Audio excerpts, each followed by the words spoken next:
All right, hopefully I got this finally figured out on the audio.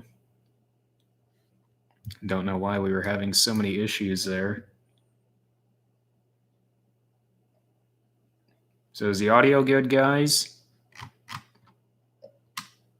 There we go. Finally. Got that finally figured out. Good deal.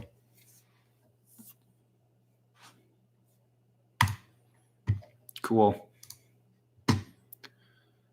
Oh, there we go. That is good to finally have figured out. Sweet. No, just had to change some settings. I had some settings changed to the headset for my wireless headphones and not the microphone. So I had to go on there and change those and get that straightened away. So, yep.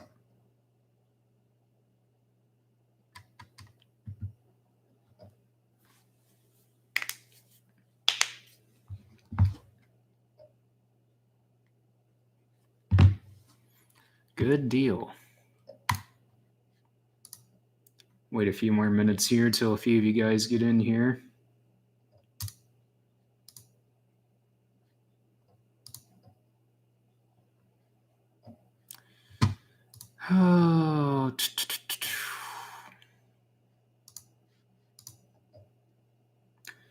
Oh, yes, we went to Pfennig Equipment. How many times did we go over there? Twice? Yeah, twice. First time was to go get the two, what were they? 2,800 gallon tanks. Yeah, not 25 because that's what we were going to order at first. And I brought up the fact 100 gallons would be more efficient with the new 28 applicator and the planter, being that the 28 applicator has an 1,800 gallon tank and the planter has 560 gallon of starter storage between all 8 70-gallon tanks. Now, granted, we don't fill those tanks full, and we struggle sometimes on certain slopes in the field. If we don't have the planter set perfectly level, we can't quite equalize those tanks perfectly. So we try and position the planter as perfectly as what we can out in the field. Now, granted, that's totally different every time we fill up in the same spot, even, or that'll change field by field, obviously. So we do the best we can. Obviously, the next planter, the plan is to not have 8 different tanks like that. I mean, that's not going to be, on the next setup. The next setup's going to have equalized tanks as far as a tank on one side and a tank on the other, if not a center tank just on the center of the frame. But I do like the 8 different or the 8 tanks. I can't even talk tonight, guys.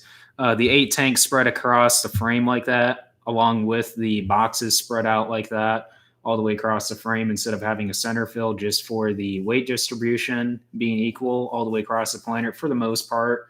Now, granted, I know on the center fills you can get weight distribution kits, which that's why I would consider going to a center fill someday. But yeah.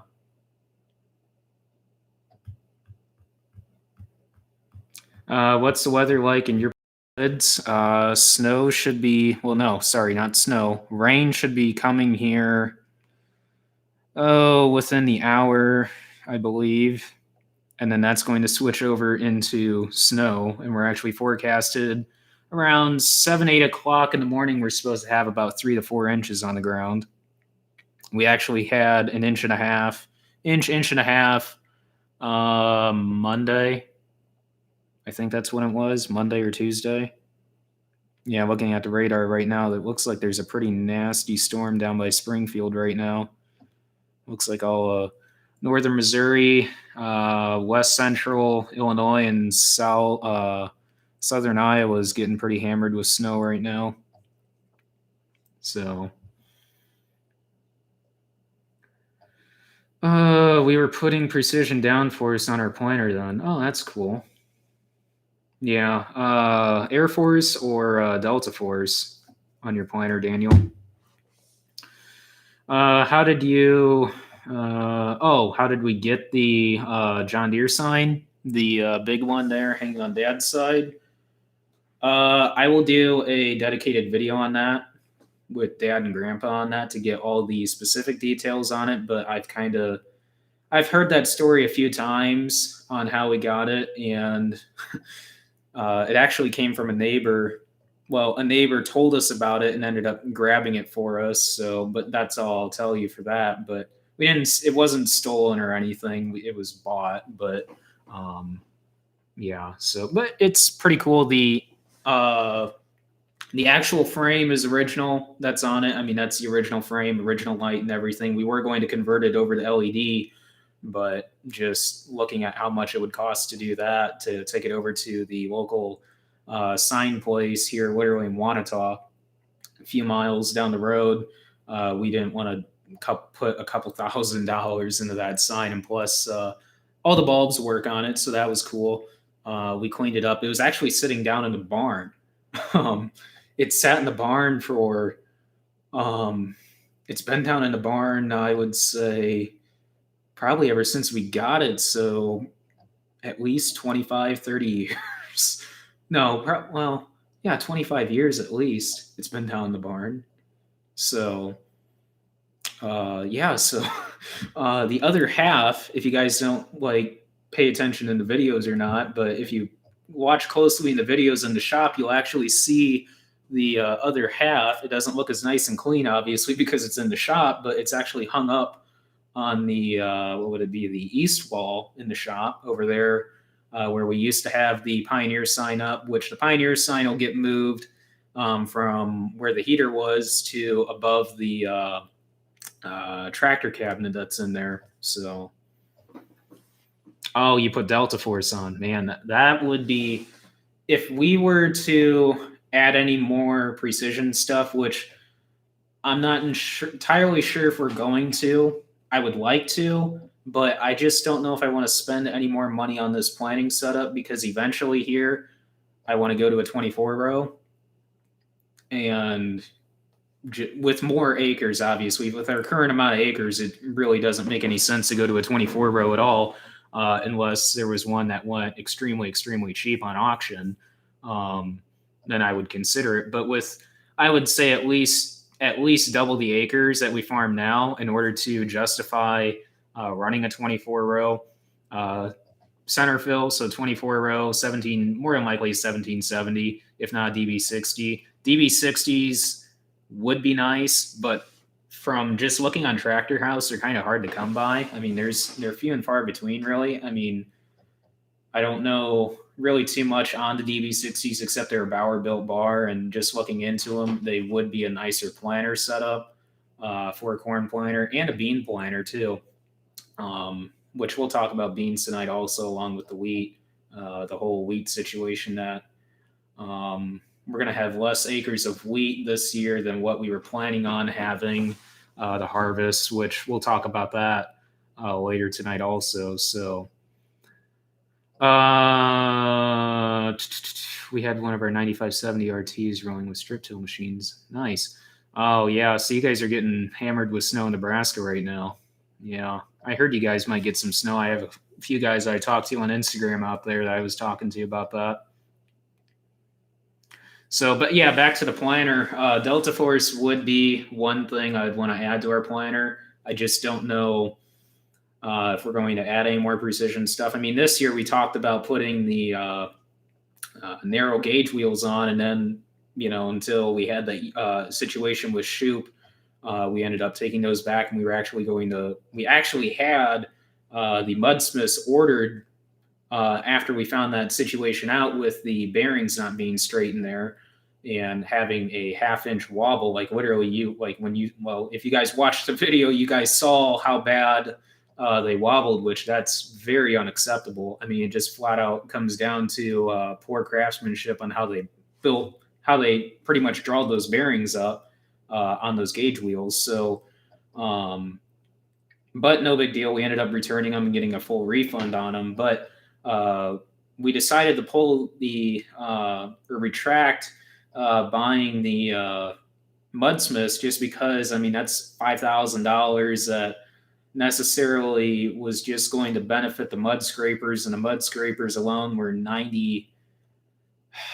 We bought those at the farm show at 90 or $95 a row. And at first we were pretty, I mean, well, I mean, if you guys watched the video, I mean, we were pretty disappointed in them. I was very disappointed in them when we went to put them on, and um, they weren't going to work. And we are going to eventually get them to work. I mean, we're going to trim them off because I believe they're four. They measure what, 4.5 inches long, I believe. So we'll have to trim them down to the correct length needed for the 3.5 or narrow style gauge wheels. Then when we go to put those on, possibly next year, depending on corn price, obviously, I at this point right now, if prices stay the way they are, I don't want to put the Mud Smiths on. I mean, it's $5,000 just for what, to put mud scrapers on? No, no. But next planter, 24 row for sure for corn. CCS tank, more than likely.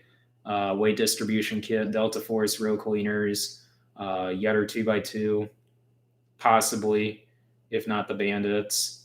I want to take a look at the Bandits a little bit more. I kind of like the design of the Bandits, but I know Yetter, well, we ran it on the 4 row, the knife injection kit option that they have now instead of the injection style that we run, because I'm not entirely sure if I like the injection style. I mean, I like it until a lot of these companies started coming out with uh, the knife option, or the Bandit style when Yield 360 came out with their version.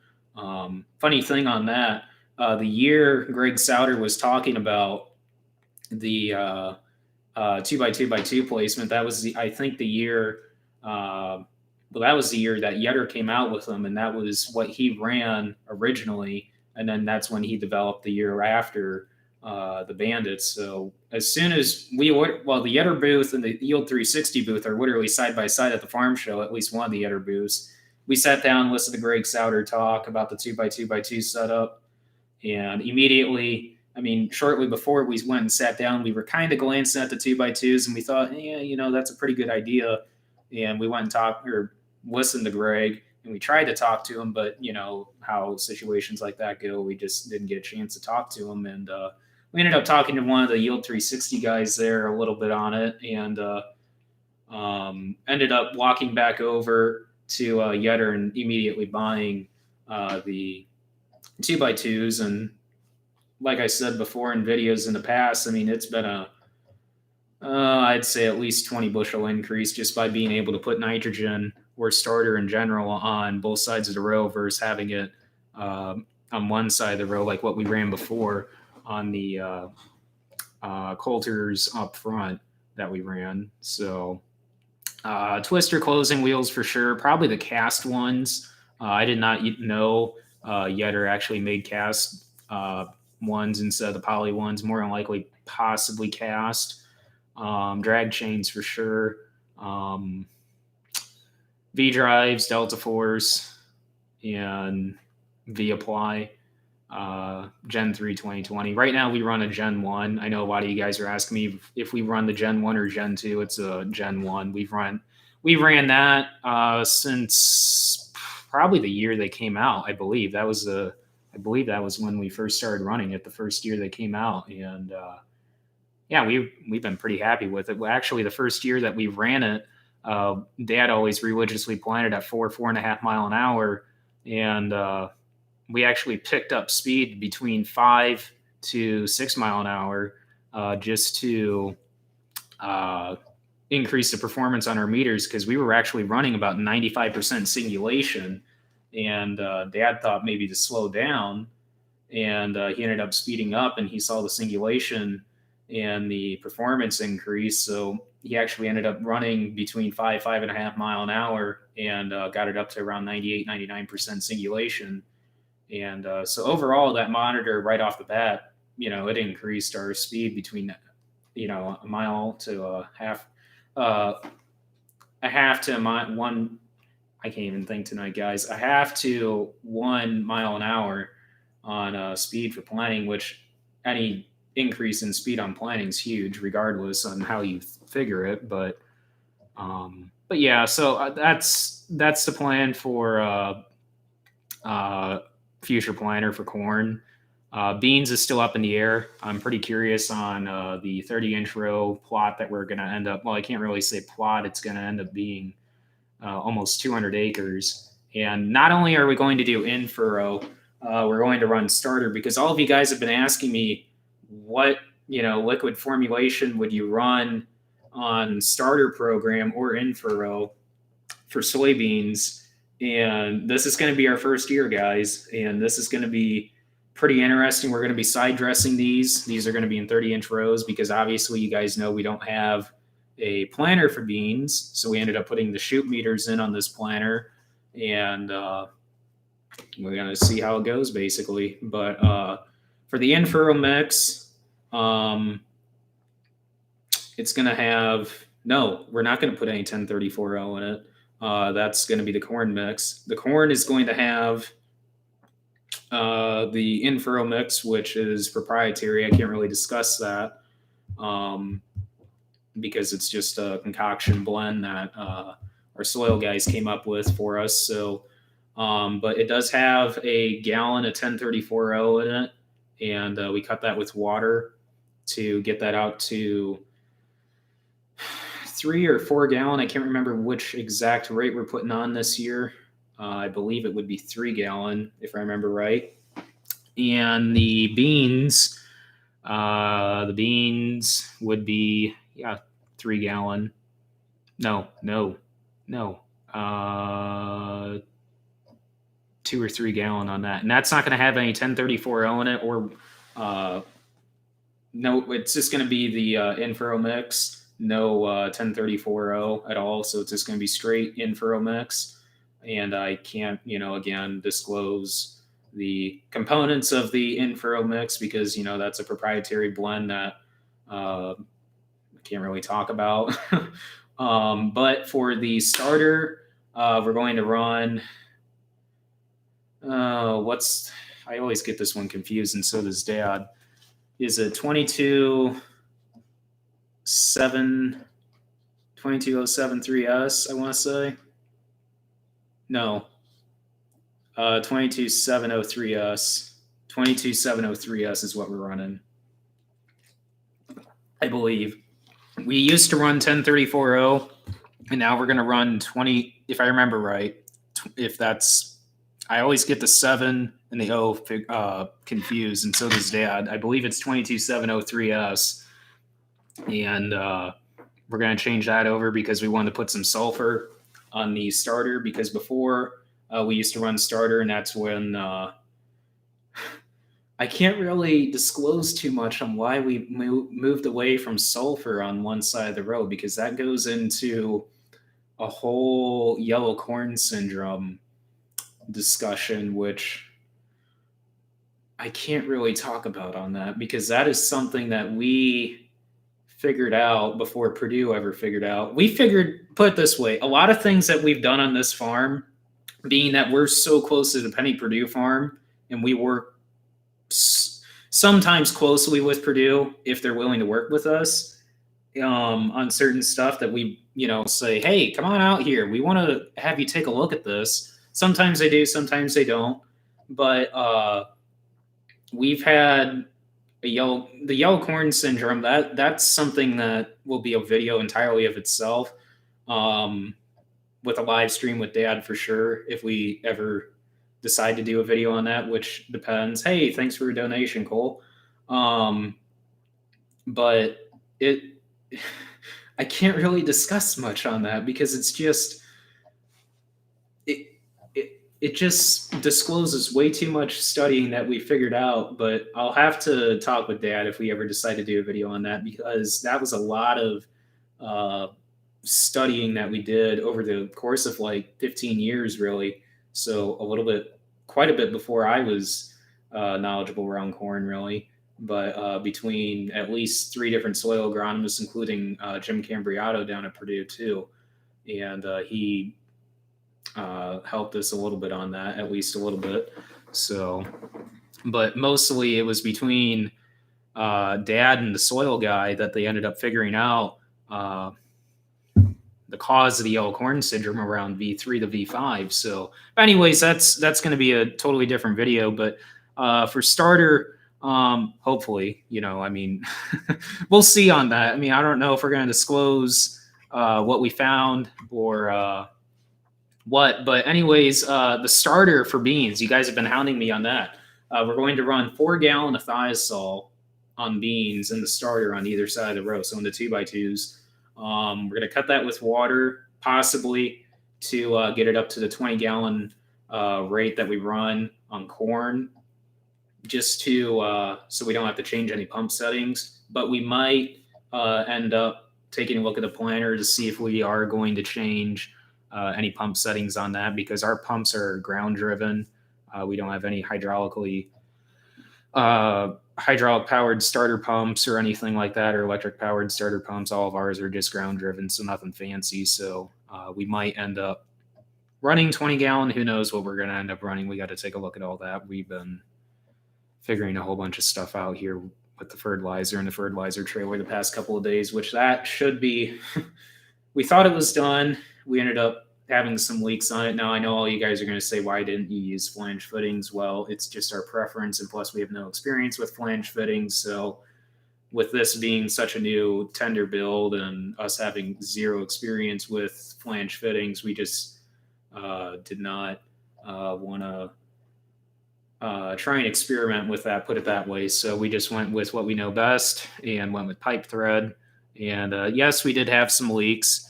And yes, we got them all taken care of, I hope. So we'll get it figured out and all set up tomorrow. Got some stuff coming for the 8530 actually tomorrow afternoon. And we'll be finishing the lights up on the tender tomorrow, and that should be good. And then we're going to actually have to go ahead and start getting fertilizer, because next week it's going to be all in the mid to upper 60s, and looks like we might start planting next week, possibly, depending on if the weather holds true or not. So I do have a TikTok.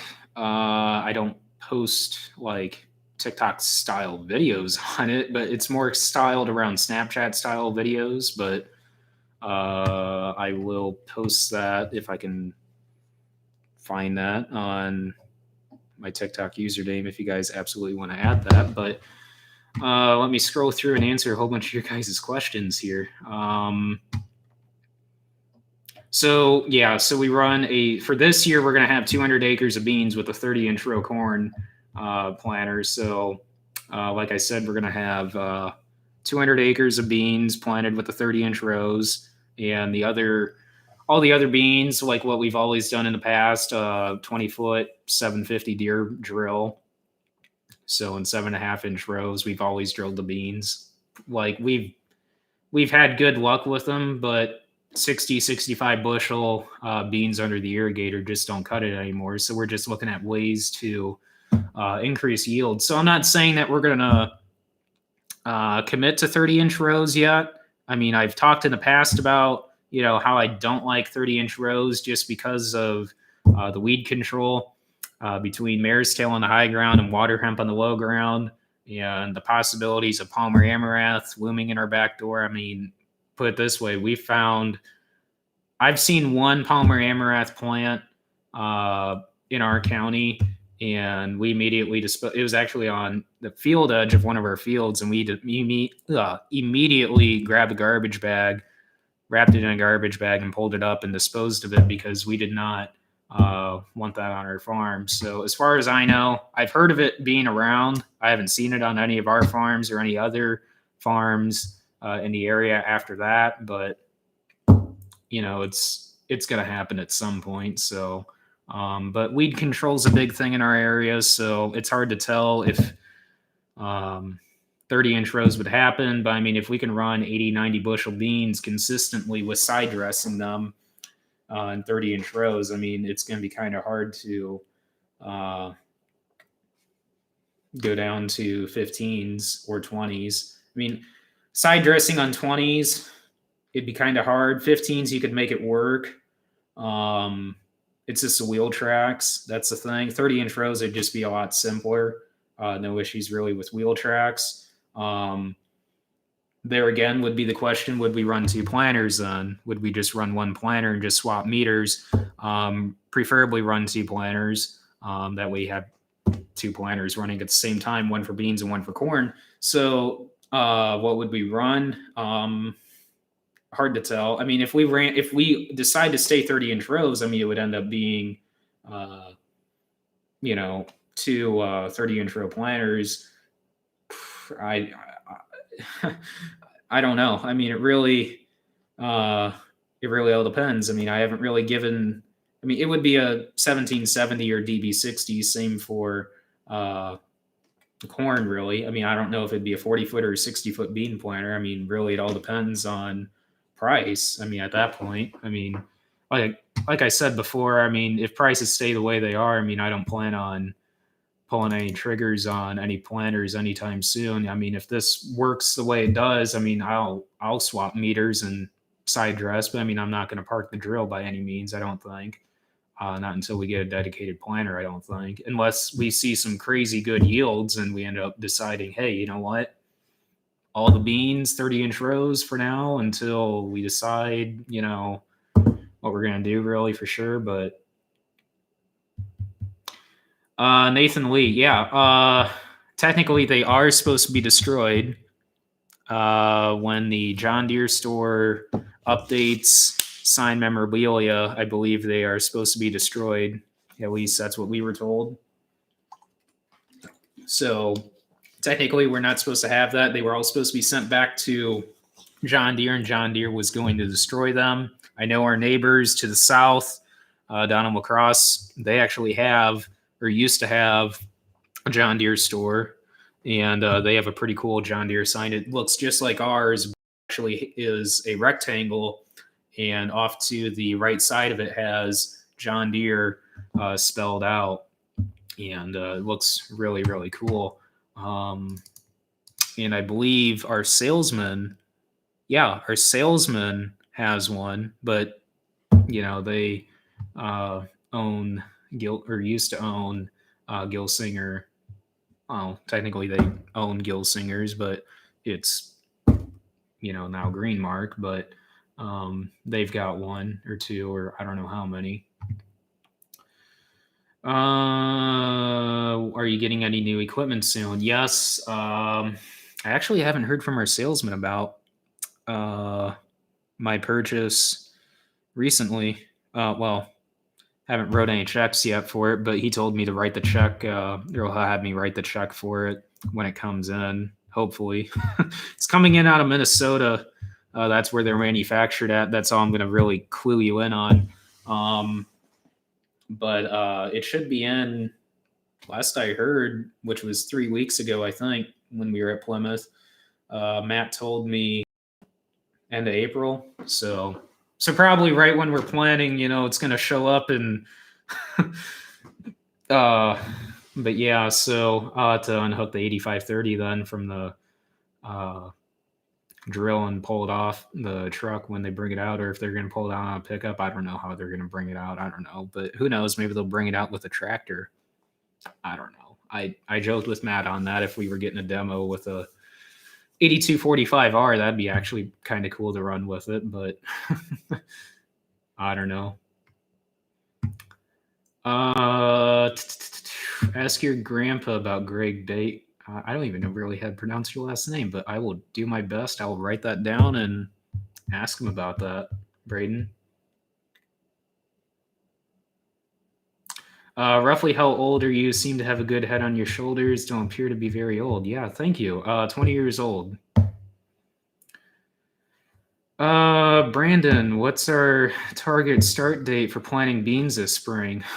Not like the neighbors and starting, I don't know, what, April 7th? Some of the neighbors, well, I should say one neighbor for sure, has beans out of the ground right now.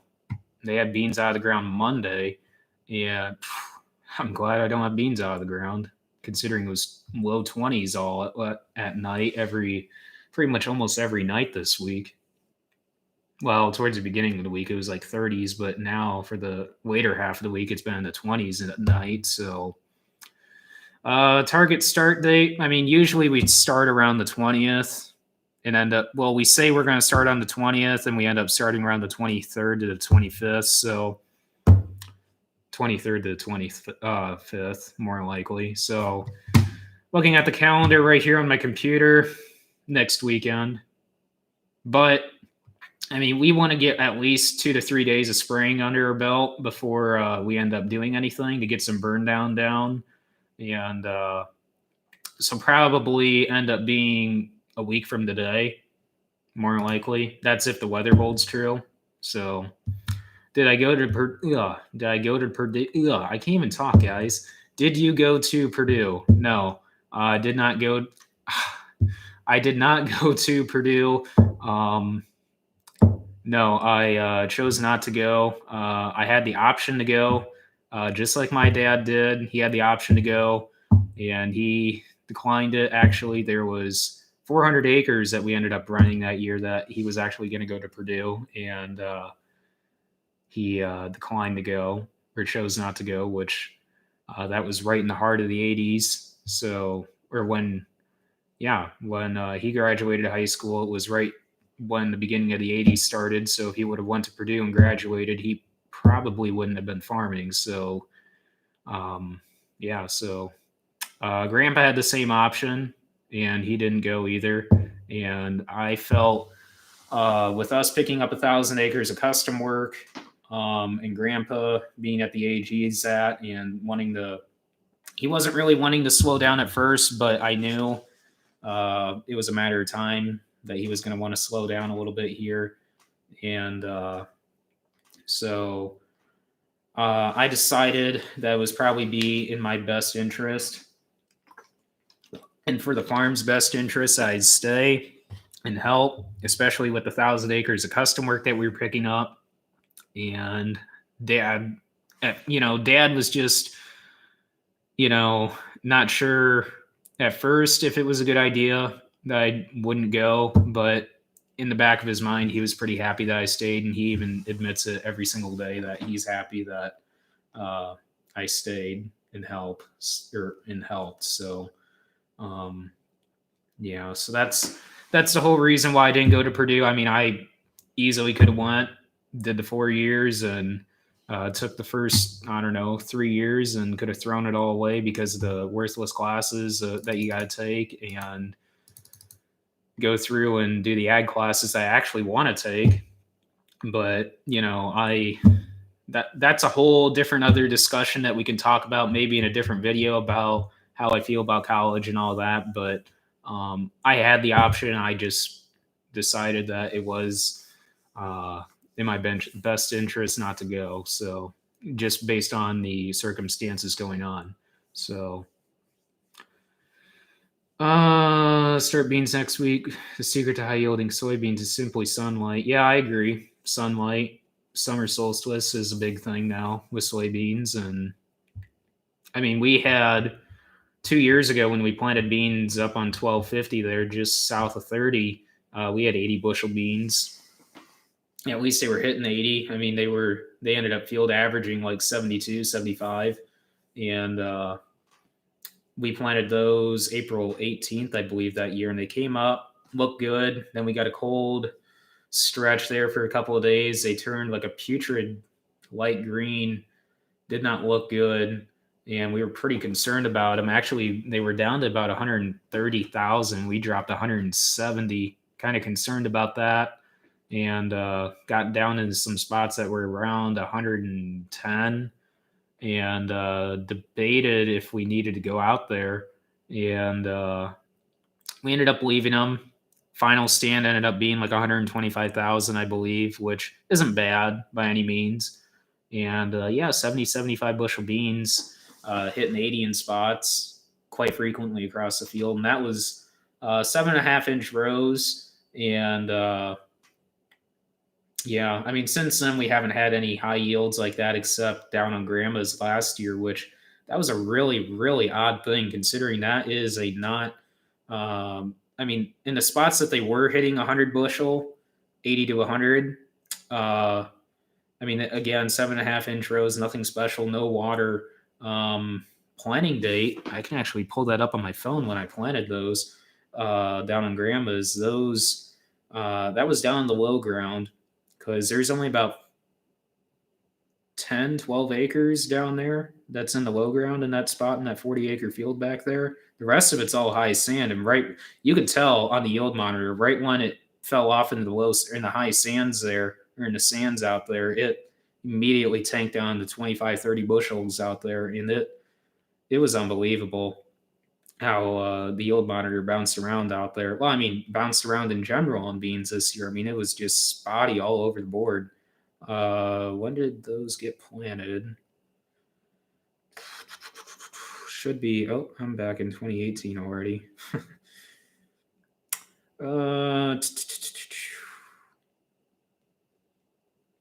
Yeah, I think those were in April because that was right before the. Dad was calling me when I was planting those and wanted to know if he should leave the planter park, and I told him, heck yeah, if it's supposed to be cold. And we actually had a cold rain on these beans the day I planted them, or the night after I planted them.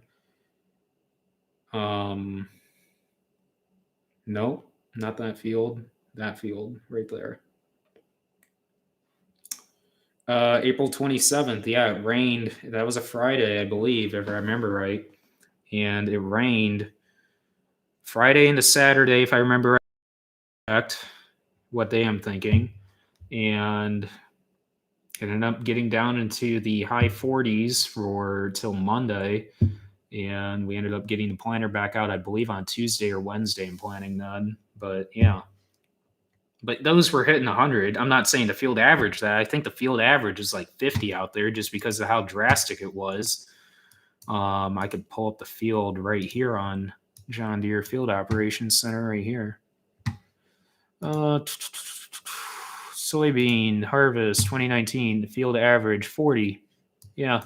So I wasn't too far off, but part of that was due to the fact that 8 acres of that was on a lower calibration scale because we were just getting the yield sense.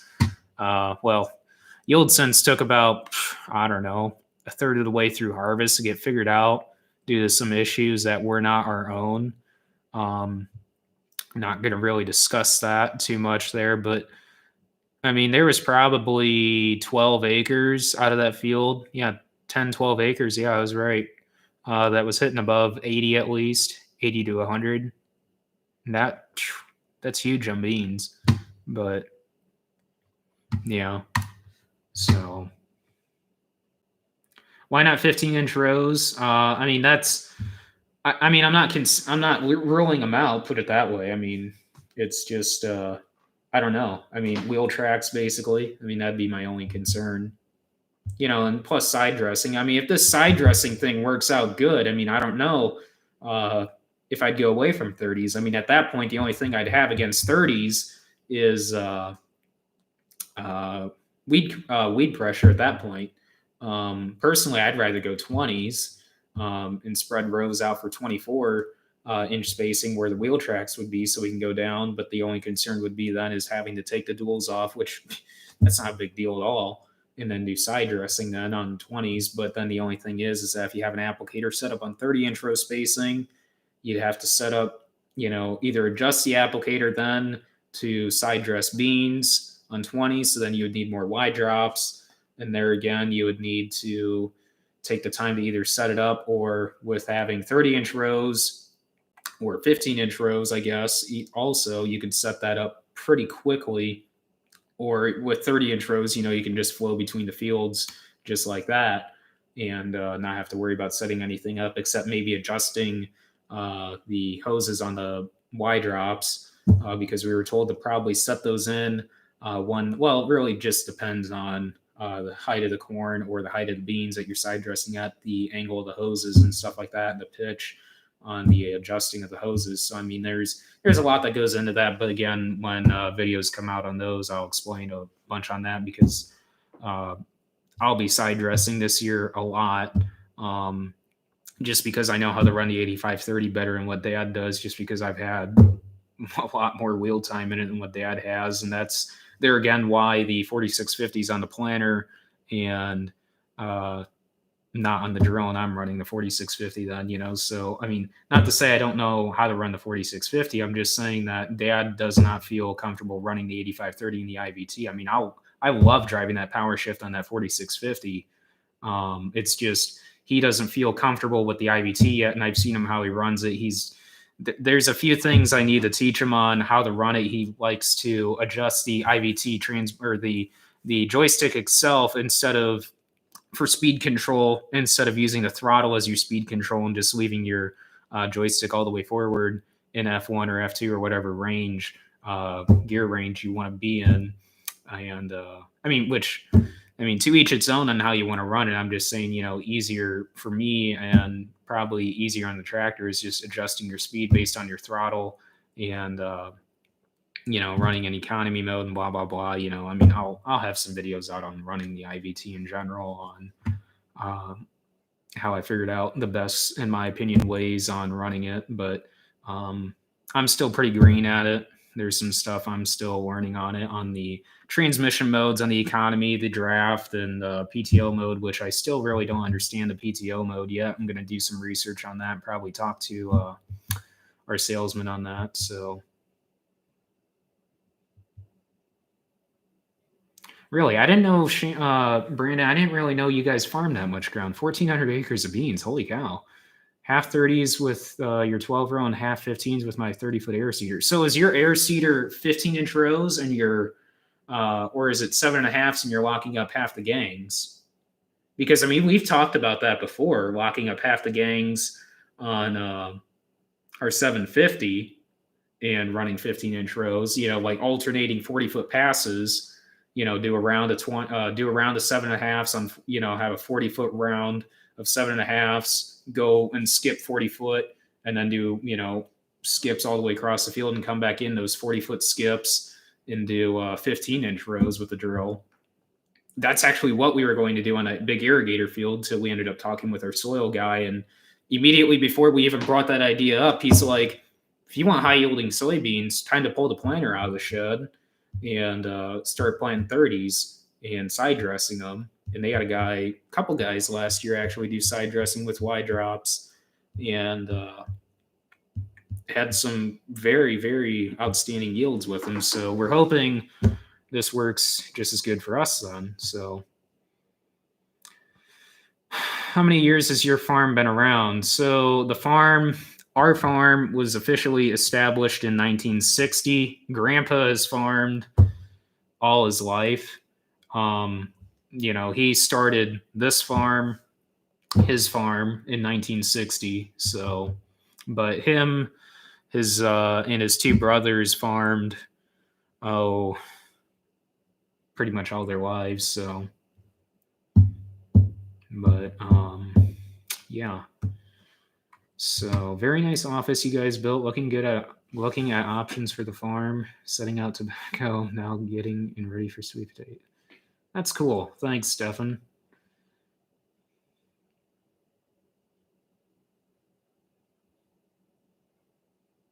No, we don't farm 6,000 acres. It's roughly around 1,500 acres.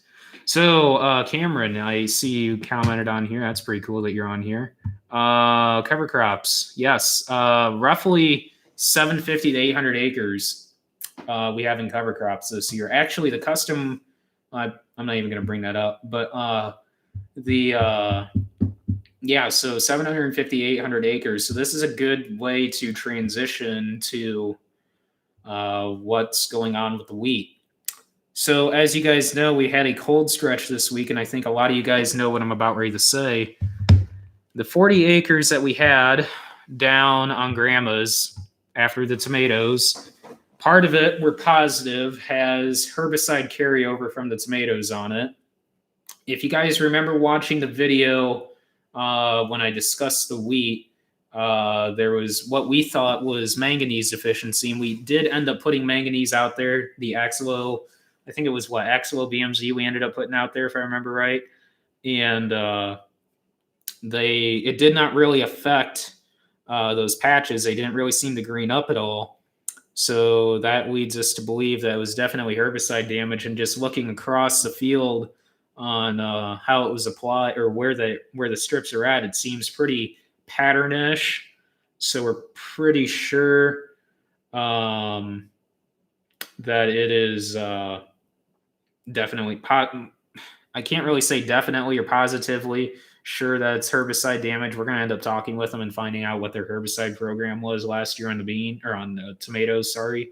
But looking at the wheat today, especially with the cold snap that we had last night, we're positive if we were to keep that field and harvest it this summer, we're positive 12 acres of it, at least 12 acres, if not 15 of it, would be at a significant yield loss, similar to last year, which we're going to peg last year on that it froze. I mean, if we were to get out Grandma's journal, Grandma keeps a journal every year and writes down everything that goes on the farm every day, which that is really, really cool. I don't remember when she started this. I think she's done journals for, I think, at least 30 years now. So she's got boatloads of journals upstairs in the house.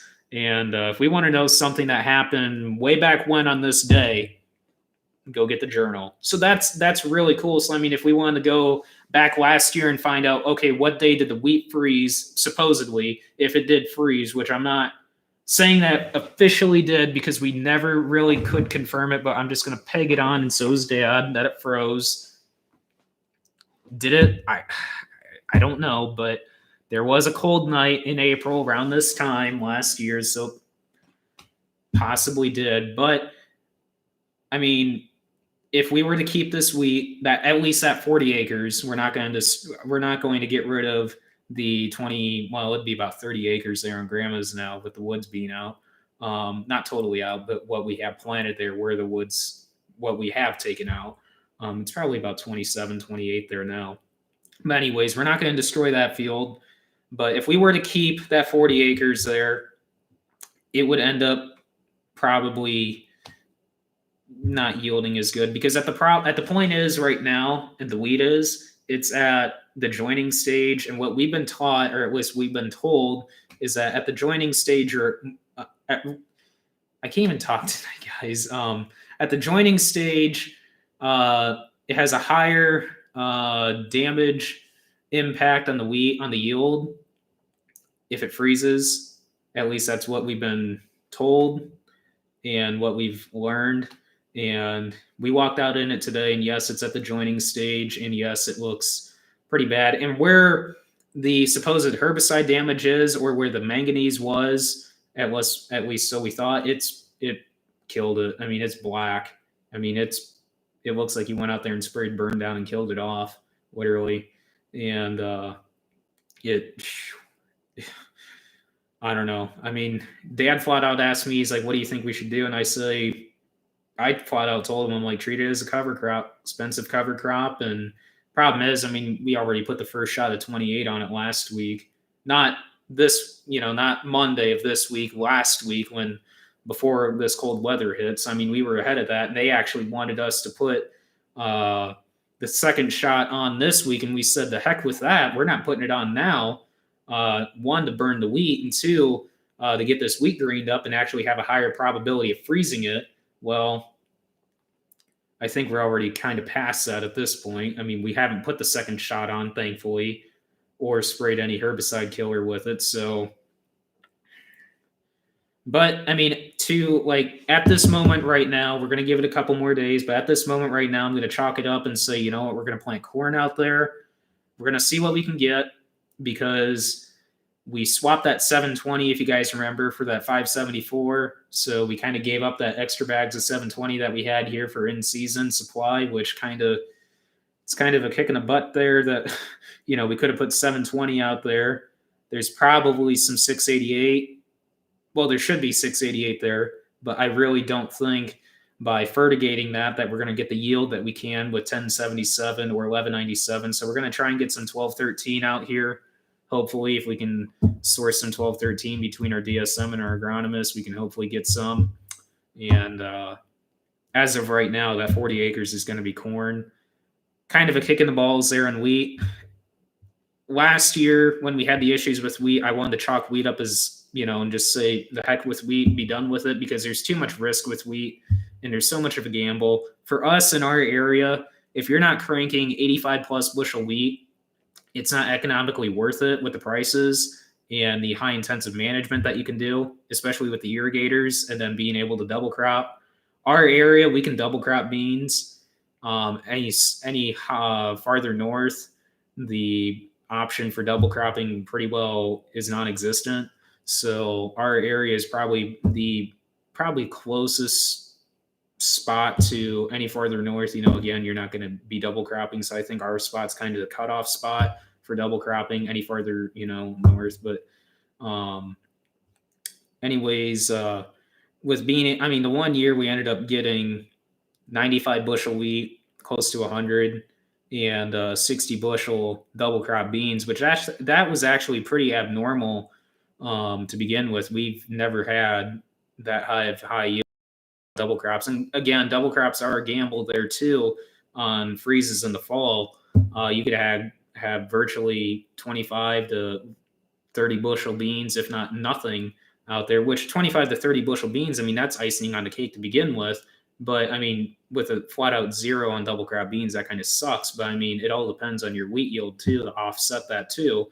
But there again, you do have the seed cost out there, the beans. So you kind of hope you have something to at least break even on your seed cost. And there again, if you have to do any herbicide passes or there again, manganese passes, which there's a possibility there, because in our area, we have a deficiency on manganese instead of iron. I know up north, kind of in that north west area, northern Iowa, kind of in Iowa, because when I was out there crop scouting at the National Crop Scouting Contest, they ended up telling us all about the iron deficiencies out there that are in that area. And I think in Nebraska as well, Minnesota, I know for sure, possibly in, I think, South Dakota, maybe North Dakota, maybe parts in Illinois, northern Illinois, northwest, maybe in Wisconsin as well, iron deficiency. But in our area, it's basically manganese deficiency. Looks identical to iron. It is not iron, though, in our area. It's manganese. So that's what we do on the beans. Possibly we should be doing it on the corn, but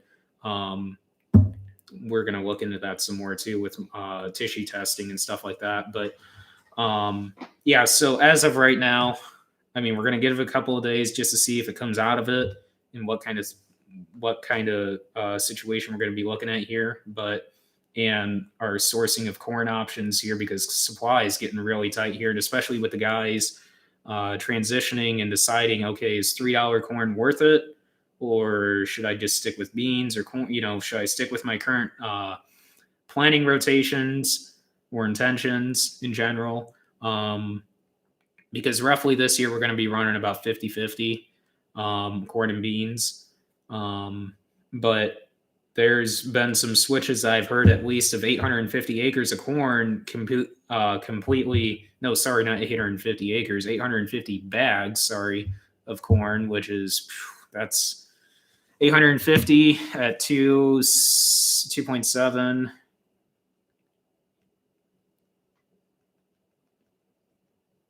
If I can figure this correctly and punch the correct numbers here, that's about 2,300 acres of corn being switched to beans, which that is a huge swing. Cash corn here today, 298, looking good. So, we do have some stuff on pro pricing with Cargill, and also with the co-alliance here. They're doing their Pro Advantage, I think it's called Pro Advantage. It's basically just like pro pricing on Cargill, but they're Pro Advantage, and those prices are looking pretty good. I'm not going to really discuss those because they don't really need to be discussed, but But yeah, 298 cash, and yeah, so it's looking really good. um, but what would we end up substituting? I mean, I've talked about this before last year when I flat out was saying that we shouldn't do wheat, and Dad decided, let's put that 40 acres to wheat. And I flat out told him before that day when we ended up deciding that we were going to plant into those plant into that wheat with beans last year, that we should look into raising rye for cover crop seed, and selling it instead of gambling on wheat and being tied to a fluctuating price market on the wheat. Whereas with rye is going to be an ever increasing demand as more and more cover crop acres are being planted every single year. So to me, at a fixed price cost, or at a fixed price of $9 to $11, you can easily make money at 70 bushel rye. Easily. I don't care how you figure it, you can easily make money at 70 bushel rye versus 125 bushel wheat. I mean, it's, I don't know. I mean, that's just my opinion, but after this year, I think Dad's in agreement with me at this point that we're just going to go to raising rye. And we've been seriously kicking the idea around, and we've actually stumbled across some hybrid rye that we're going to look into possibly raising, and doing that. So, and plus, we feel rye seems to be a little bit more hardy or winter hardy than wheat, just by the looks of our rye. Because we treat our rye that we save for cover crop seed the same we do as wheat. So if we're doing a 28 application, we're doing a 28 application on the rye also. So fungicide, everything same as the wheat. So I think last year the one field ended up doing 50, and we only had one field last year of rye, and that was down there on cars, and yeah, that ended up doing 50, I believe, which that was about what we figured it would do, just because of the dry weather that we had later in the season around May into June. So, but yeah, so we're seriously looking at raising rye now instead of wheat. So more than likely this fall, nothing for wheat, which I'm kind of glad to see. I mean, yeah, I like wheat, but I'm just tired of gambling on it. It's too much of a gamble compared to rye at this point. So yeah, that's the deal on the wheat. So more than likely that's potentially going to get destroyed here. Well, just burned down and planted straight into with corn. So again, treated as an expensive cover crop. So I can't say it's an expensive mistake because it's a gamble. I mean, everything's a gamble. I mean, farming in general is a gamble. I mean, that farms. So, but it happens. I mean, what do you do? So, I mean, we're just glad that we're not too far into it at this point that we realize, oh, we should have just left. We shouldn't have left it. We should put corn here because under the irrigator we can crank 250 plus bushel corn, which in our area is huge because you can't raise that on that field without an irrigator. I mean, that is 175 bushel ground at best on a good year. So without an irrigator, so because of the sand that we farm. So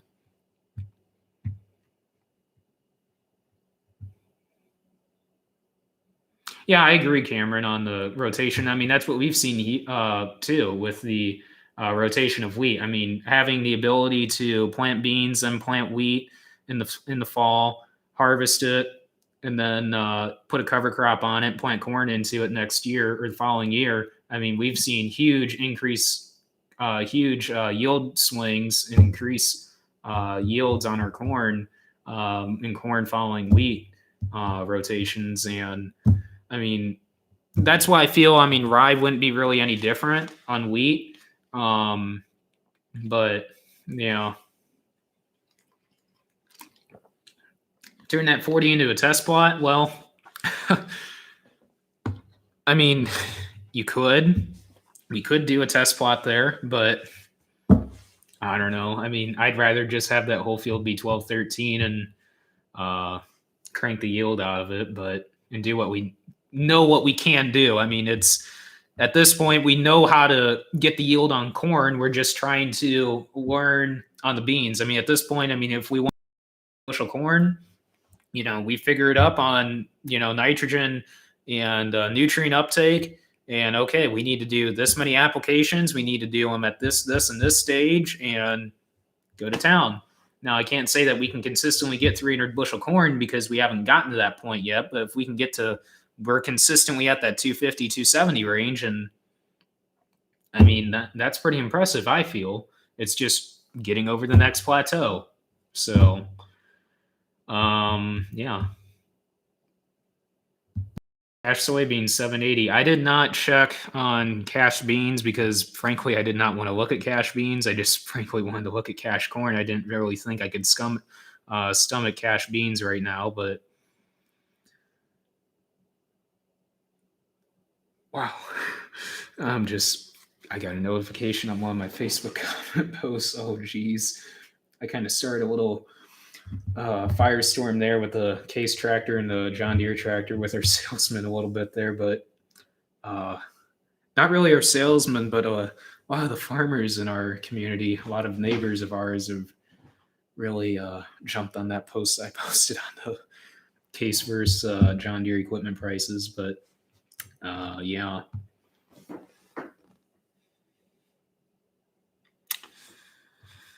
Do you know Ron from Hard Tongue Family Farms? Yes, I do know Ron. What do you run for a combine?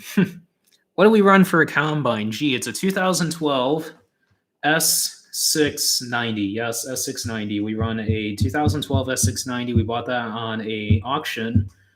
What would it have been? 2018? Yep, December. What was that? December 19th at about 7:34 at night. Not going to ever forget that. December 19th down at Milford, Illinois, down at the Maori auction, 7:34 at night, placed 3 bids on it, us versus in-person bidder. The in-person bidder dropped out, and it was us versus an online bidder. He placed a bid, we placed a bid, and hammer came down, sold. And we were honestly surprised that was not a no sale because of how low it was, and it went under 120,000. I'm not saying we paid 120,000. It went under 120,000. So I'm not going to discuss what we paid for it, but yeah. But that's ballpark what it went for. So very, very happy with it. No serious issues with it so far. I mean, it's been a really, really good machine so far. So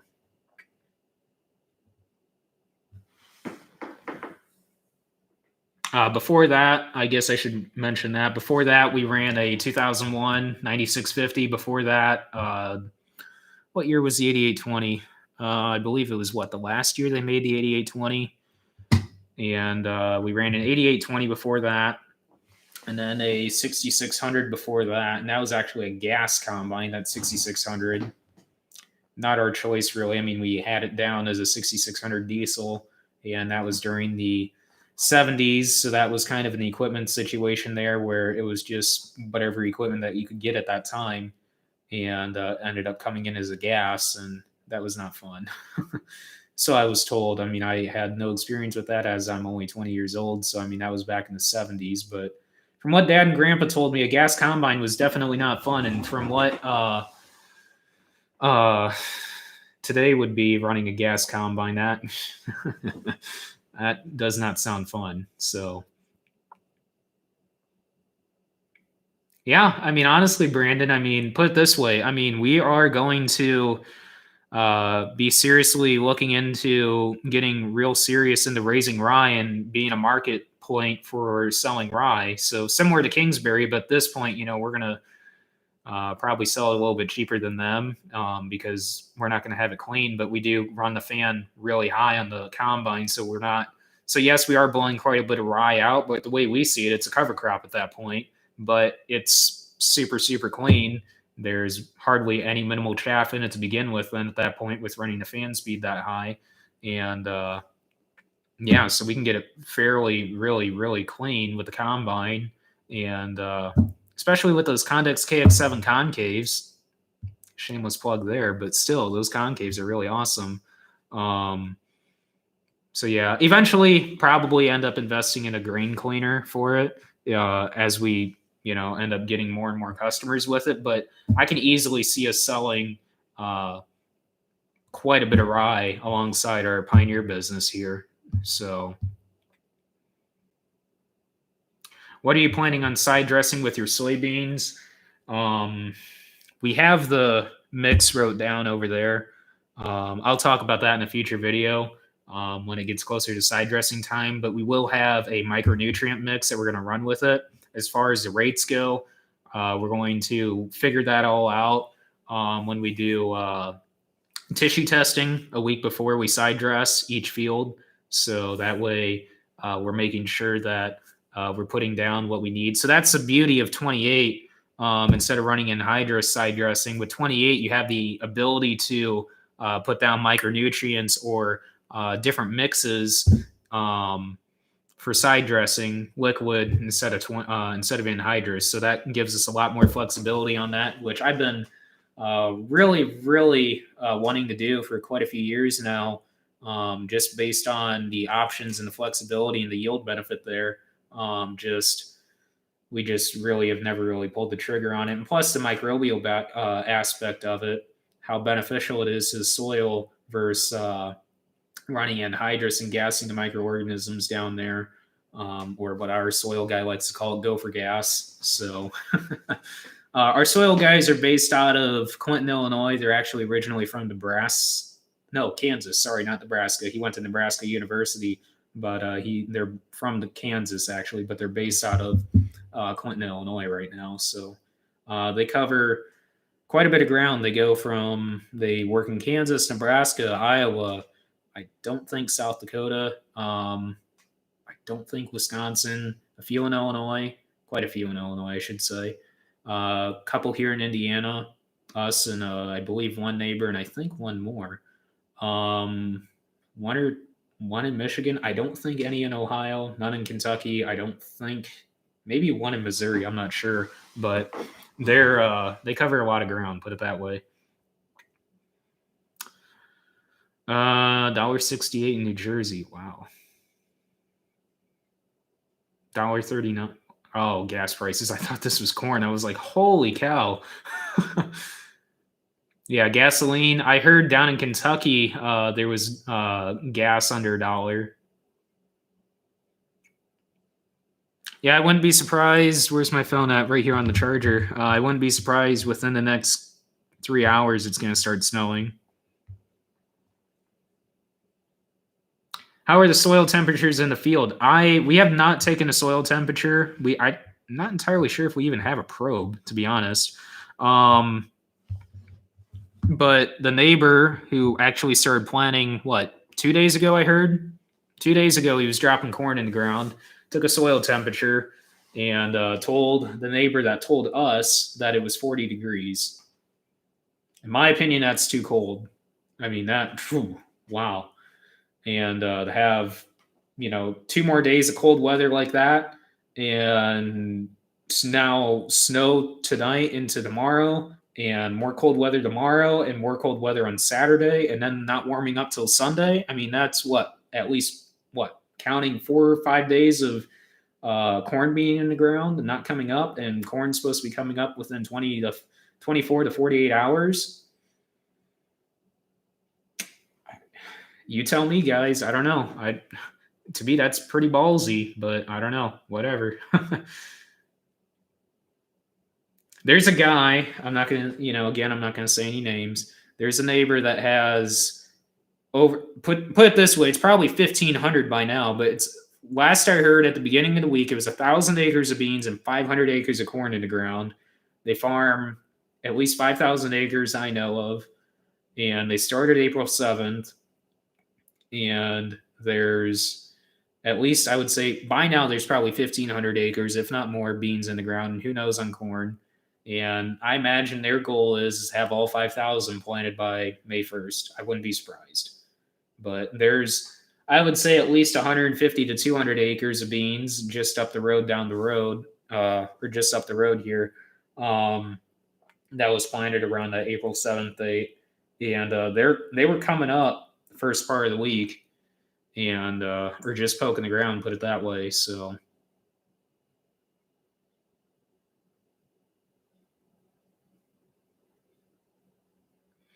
located in Hanna, Indiana, so northwest part of Indiana, Valparaiso area, and Wanata, Indiana, halfway between 421 and 39. $1.50 for off-road diesel. What did we end up locking in? Well, we didn't actually prepay anything, but what we paid on fuel, because we ended up going around and filling up everything except the sprayer, which I don't know why we ended up not filling up the sprayer, which not really a big deal on that, but we just, I don't know, just didn't take the time to, I guess. But fuel, I think we ended up getting like, I don't know, $1.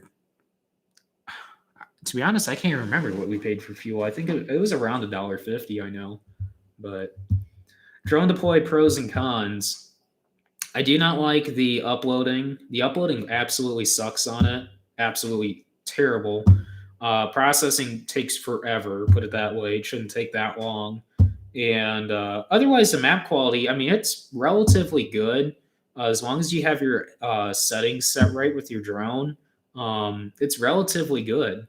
Um, I've had quite a bit of success with it, and that's what I actually used to figure out where to plant in that destroyed wheat. I ended up taking a drone map of it, and no, I'm not going to pull it up on my phone, but I actually measured it all out, and it ended up being 45 acres of destroyed wheat. And when I was literally just pulling out of the field, the monitor came up or told me how many acres I planted. I just watched that, and 45 acres. So I basically pulled up the drone map and followed the drone map on my phone as I was planning to figure out where I needed to go.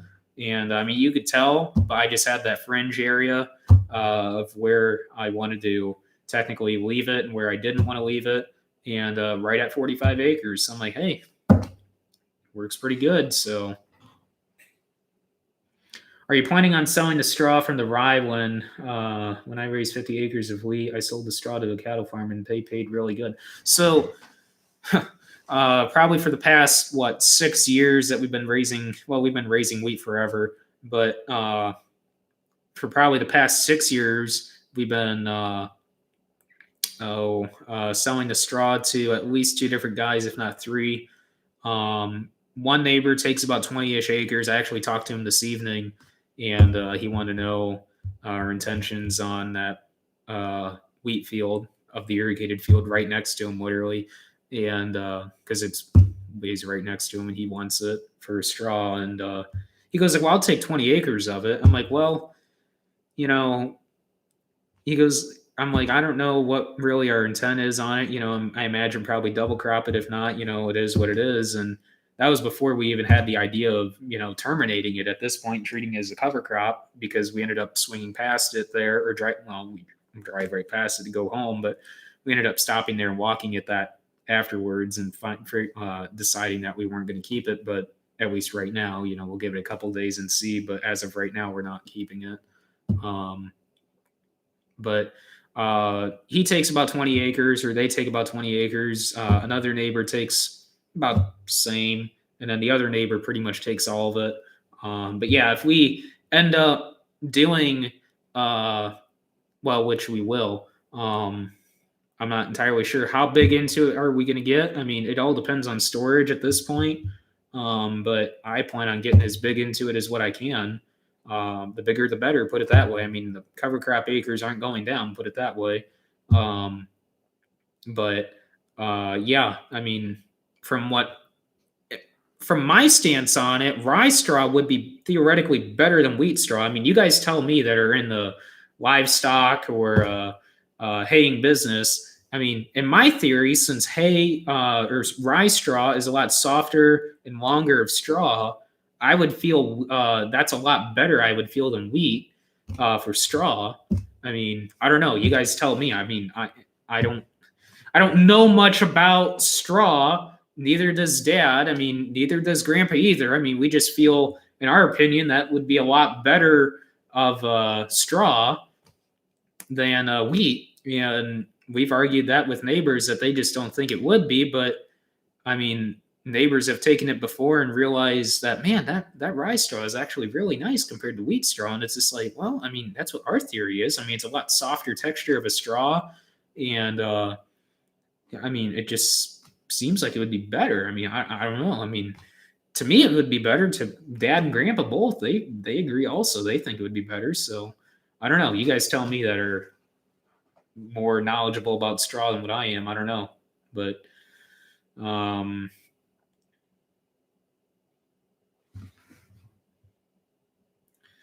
we just sprayed our winter wheat. Cool. Oh, so you live in Knox, Braden? Okay. Whereabouts in Knox at? Like, I don't know. I mean, whereabouts in Knox at? Did you guys get a lot of snow up that way this week? We got nothing down here. So, beginning of the week, we had about 1.5 inches, and tomorrow we are forecasted to have about 3 to 4 inches sometime tomorrow. Well, overnight and into the morning, put it that way. So, how many hours? So, are you referring to the 8530 then as my tractor? Just because I drive it a lot, I guess. The neighbor has 100 acres of corn. Oh, wow. Geez. Whereabouts is that, Casey? Do you have any upcoming purchases? Yes, for myself, I do have probably the biggest purchase I've made so far. Well, definitely my biggest purchase I've made so far in my life, and I'll be writing the check for that whenever it comes in. So towards the end of April, supposedly, what I've heard, unless something changes. But they actually have part of it in. I wouldn't say part of it, but pieces of it in. Put it that way. But the physical piece of equipment itself isn't in yet. But it's coming out of Minnesota, so hopefully that's not held up due to the situation that we're in right now. Yeah, lockdown.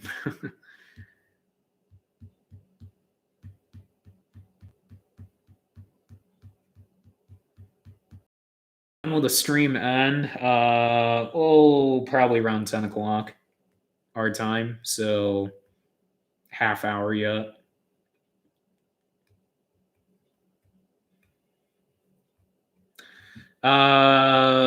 They do big round bales, large squares. I really don't know the actual size of them. I mean, I think what my friend bales, Clay Battle Day, I think they bale what he told me. I think they're 6x6 on the round bales. I don't know, or 4x6. I don't know. Large squares. I'm not entirely sure the dimensions on those. I knew at one time, but since we don't do baling or anything anything with the alfalfa either, which again on the alfalfa got hit pretty hard with when it froze here over the past couple of nights. And with Pioneer, I mean, we're guaranteed stands. So I mean, if something were to severely happen, I mean, we get replant on that. But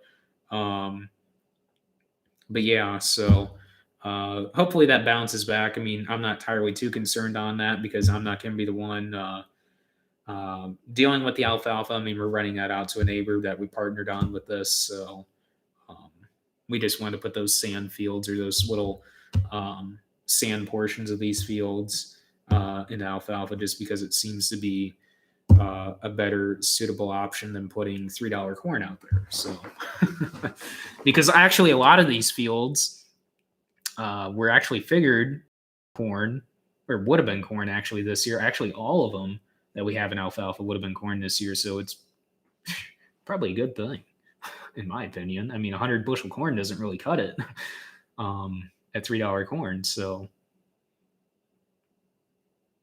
even though we own them, I mean, except the 3.5 acres down on Shins, we don't own that. I mean, we rent that field, but I mean, it's a dry corner on an irrigator. I mean, what do you do? But I don't know. I mean, just my opinion is just put it in alfalfa and be done with it. So, me and Alex and Augie and all of them down there, they're down in Vincennes, and they're off of what 41, I believe, and we are about 4 hours apart. New sprayer?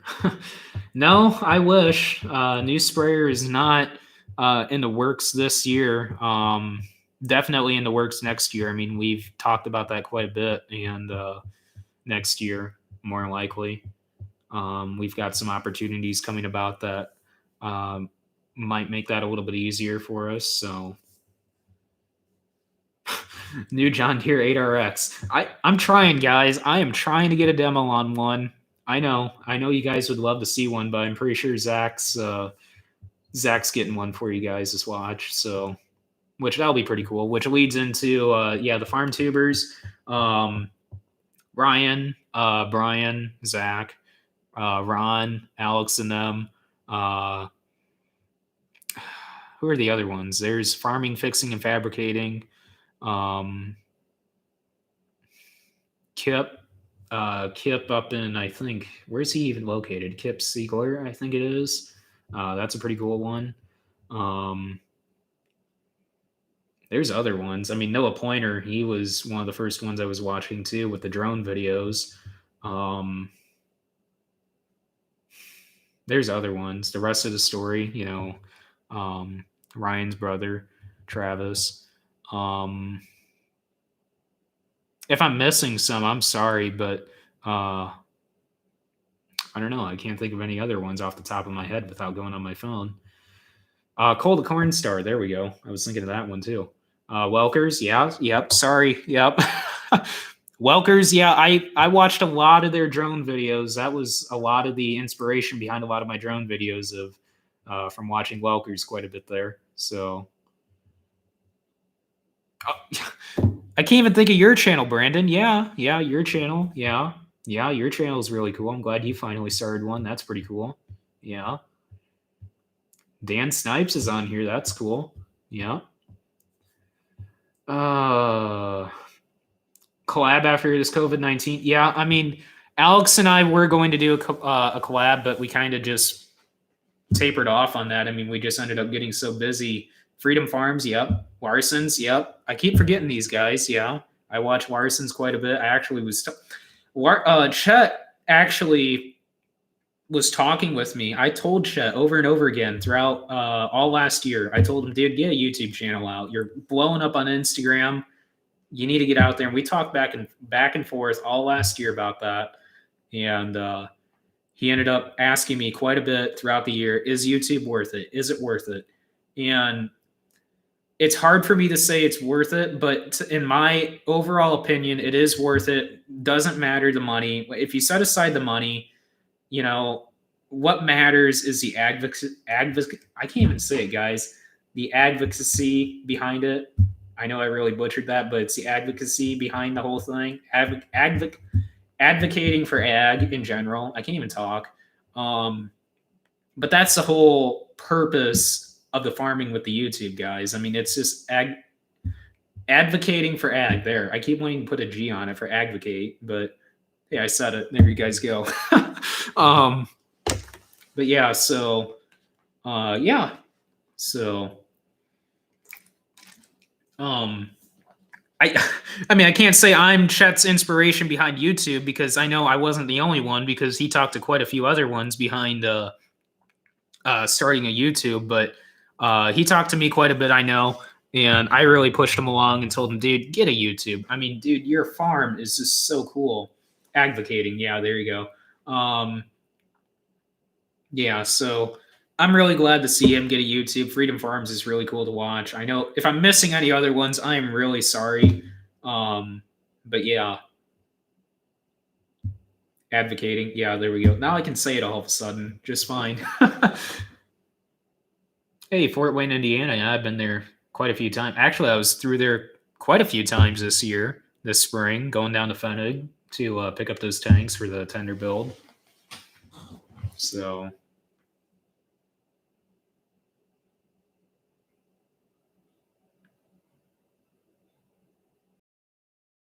should get on the Off the Husk podcast. Well, my thing is, if I were to get on the Off the Husk podcast, what do I have to?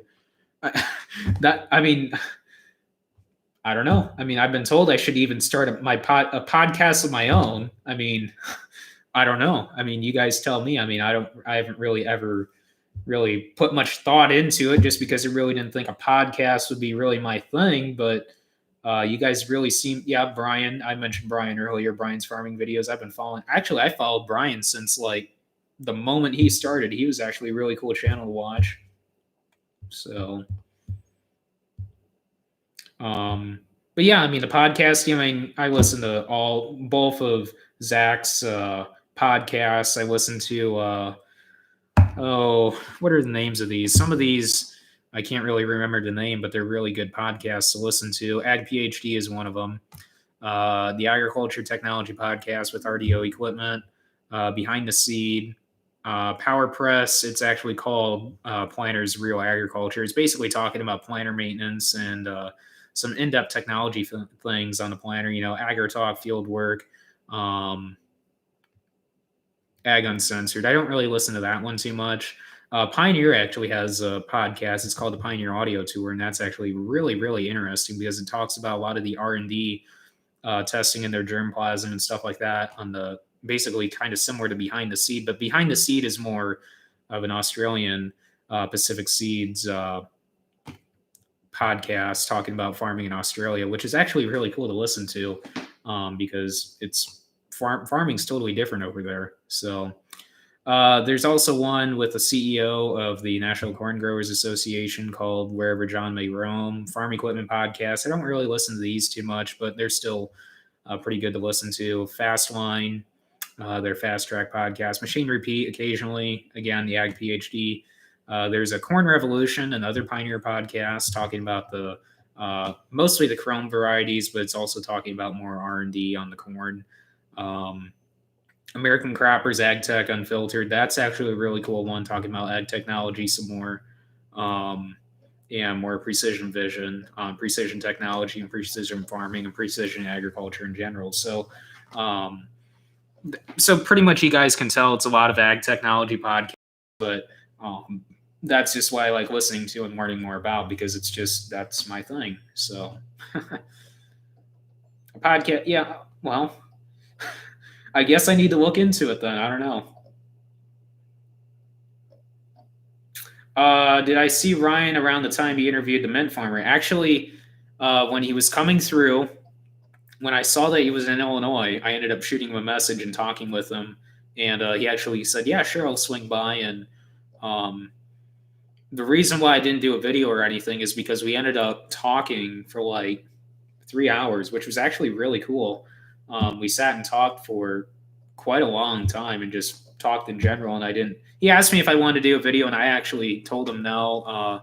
We'll just end up keep talking. And it was really cool just to hang out and just talk with him for a while and not have to worry about doing a video or anything, which I know some of you were disappointed in, but it's just really cool to talk to somebody that you've been watching for a long time and being able to talk with them and get to know them better and just talk to him, I guess. I know I keep saying that, but it was just really cool to just hang out with him for a while and just get to know him better. And he's a really cool guy. And afterwards, he ended up going down, I think the next day, because it was like 4 or 5 o'clock when he left here. And I think it was around 11 when he got here. No, it wasn't 11. It was like 1 o'clock. Yeah, so he hung out here pretty much the whole afternoon and toured the farm and everything. And he was going to go down to North Judson, I think, the next day and do all the filming down there, which was pretty cool. So, no, I wouldn't consider growing hemp. It was funny. Penny Purdue, does their, well, none of you guys really know this unless you're local. Penny Purdue does, what's it even called? I can't even think of the name of it, but it's kind of their Penny Purdue Day, Ag Day. They basically do, it's around, what is it, late June. And they do basically a whole all-day session. Well, it's really a dual session, one in the morning, one in the evening.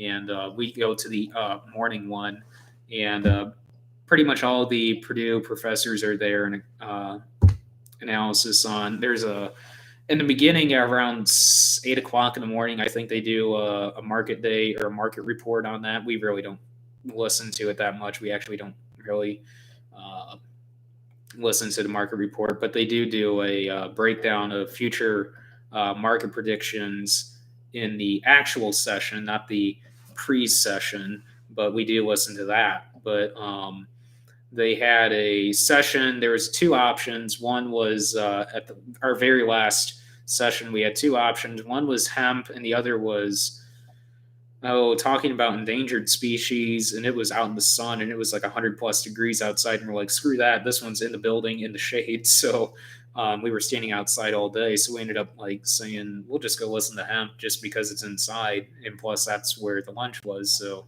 get done and go eat lunch. So we listen to hemp, and there's a long ways to go with it. I know a few guys I follow here in Indiana that I talk to quite a bit are raising hemp.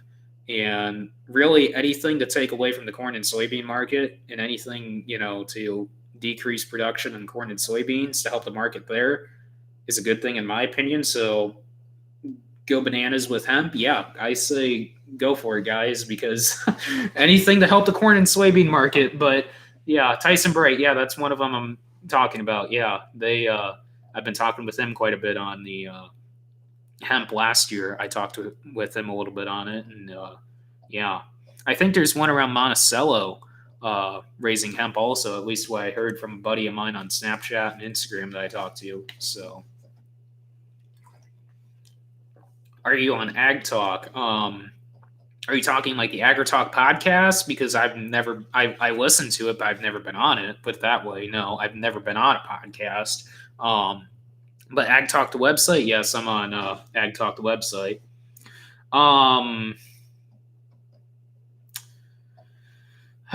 Just trying to get caught up here on all these questions here, guys. Sorry. When is your typical time to plant down there? Like I said, we shoot for April 20th, and that's typically when everybody really starts getting going. We end up typically getting going actually on April 23rd to the 25th. So, oh, that's cool. So you guys are down by Greensburg then. Okay.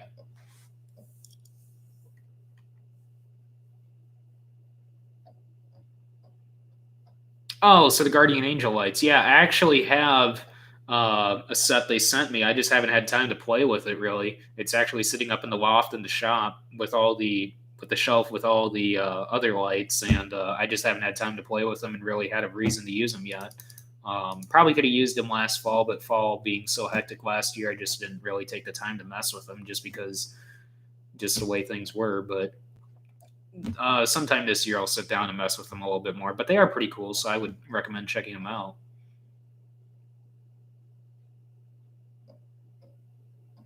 No-Till podcast. I mean, that would actually be pretty cool. I mean,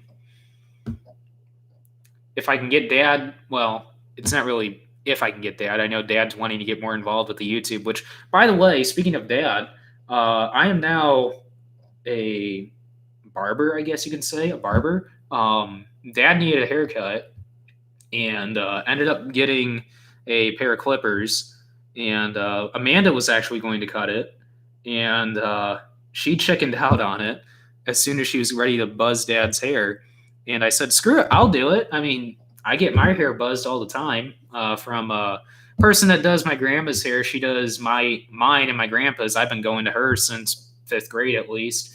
And I knew how to do it. I mean, it was pretty simple. I mean, I just need to know the guard sizes and everything. And I buzzed his hair, and you'll see in future videos here how well of a job I guess I did. And I don't know, Grandma was pretty impressed with it. So I guess I'm now a barber. And Dad actually wanted the video on YouTube. He actually wanted this to go on YouTube, and I wanted to film it if Amanda was going to cut the hair. And Amanda chickened out on cutting the hair, so I ended up having to cut the hair, and she didn't want to hold the GoPro. So I'm like, oh, screw it. I guess we're not going to have a COVID-19 Farmer Edition haircut. But maybe what I thought afterwards, though, when my hair needs a haircut here, which is actually going to be pretty soon because believe it or not, my hair is already getting fairly long. Well, probably just feels long because of how short I had it cut. Um, but if I can get Amanda to cut my hair, if not, I'll just have Dad do it because he used to buzz my hair when I was a little kid. Um, we'll film it, put it that way, and put it on YouTube. Put it that way. He actually wanted his. I was surprised. He was actually really enthused. He wanted it on YouTube, but I have a feeling he's gonna. Well, put it this way: I'm gonna stick a camera with him this spring, and it's not gonna leave his side. Put it that way, and he's gonna film some stuff, similar to how Brian does with his dad. So we're gonna get him on YouTube one way or the other. But at least he actually, at that point, was really, really enthused and said, "Let's make a video of getting my hair cut." And I'm like, "What?" It's like, well, farmer style, farmer edition COVID-19 hair, that might actually get some views, yeah, let's do it. And Amanda just, she chickened out on it, but whatever. So there's a guy down in Logansport messing with some. Okay, that's interesting. The website. The website, Ag Talk. Yeah, I'm on Ag Talk. I actually list some equipment on there quite a bit. Actually, seems like I'm going to be the go-to guy now for in this area for selling used equipment for people. I don't know, online. I mean, it's better than Tractor House. Put it that way with the following. I mean, I can't say I have a huge following, but put it this way, I've been able to move quite a bit of equipment for people in the area. So.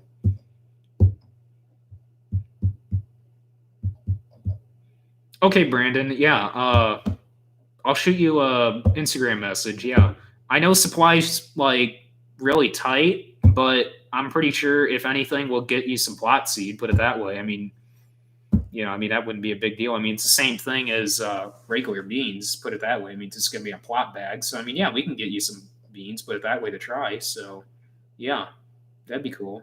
I'll shoot you an Instagram message as soon as I get done with the stream, which should be in about.